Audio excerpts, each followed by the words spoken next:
suspendidong mayor ng Bamban, Tarlac na si Alice Leal Guo. Natandaan niyo po, pag sinabi kong alis ko, at ito, naratisado. Kahit bagito sa politika, nagwagi. Maraming salamat po at mahal ko po kayo lahat.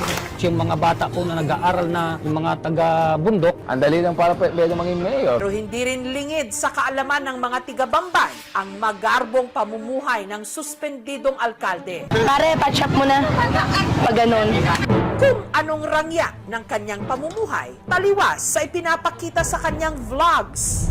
Ang pinaka-favorite ko po na ulam tuwing umaga, almusal, ay tuyo. Tinanong din namin ang mga empleyado. Lumaki po ako sa farm. Tennis ba dyan? Ako sa farm. Basta, tennis ba dyan? Sa farm. Ano ba? Huwag tayo robot. At lumaki po ako sa farm. Isa na rin po yung na-mention ko po nung nakaraan po na Senate hearing, si Teacher Rubilin po, nakasama ko rin po siya. Ako po ay isang Filipino at hindi po ako spy. Situation na ine-expect natin nung umpisa na medyo magiging mailap siya, pero kabaliktaran dahil naging siya, very receptive, ngumingiti at sa isang punto nakapag-selfie pa sa kanya ang ilang opisyal mula sa Pilipinas at maging sa Indonesia. You remember me? Okay.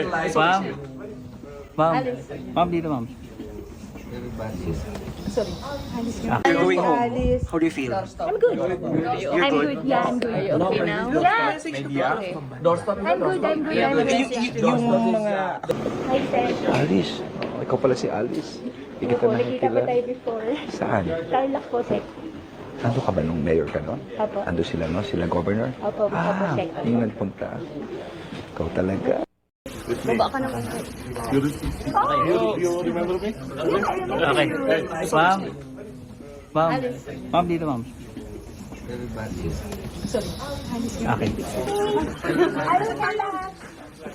Okay. Tayo na apat. Sapa ko. Oh, sorry. Here. Okay.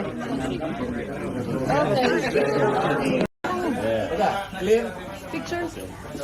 So are you going to conduct the press release? We could have a press. Yeah, we have media from